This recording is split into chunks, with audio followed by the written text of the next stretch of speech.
পাখির চোখে পৃথিবী দেখা কথাটা যেন সত্য হলো আজ। আমি আর আমার ওয়াইফ মিলে গিয়েছিলাম মালদ্বীপে হানিমুনে। সেখানেই দেখা মিলল এই প্যারাসিলিংয়ের। অনেক দিনের ইচ্ছা ছিল, তাই আর দেরি না করে আমরাও প্যারাসিলিং করে নিলাম। ড্রোনের সাহায্যে ভিডিওগুলো যেন দারুণ এসেছে। আমাদের প্যারাশুটের কালারটাও ছিল ভিন্ন। বিশাল এক স্মাইল ইমোজিতে যেন প্যারাশুটের লুকটাই চেঞ্জ হয়ে গেছে। বিকেলবেলা আকাশটা যেন সাদা মেঘের ভেলায় পানির সাথে মিলেমিশে একাকার হয়ে গেছে।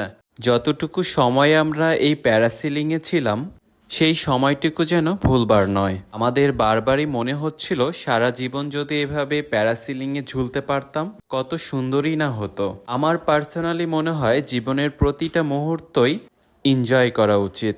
এই দুনিয়া ক্ষণস্থায়ী, তাই যতটুকু দেখার আল্লাহ তাআলা তৌফিক দান করেছেন ততটুকু আমাদের দেখে নেওয়াই উচিত। ভিডিওতে দেখতেই পাচ্ছেন আমরা কতটা এনজয় করছি, আর আকাশ জমিন মিলে যেন একাকার হয়ে আছে। মনে হচ্ছিল পুরো মালদ্বীপটাই যেন দেখা যাচ্ছে।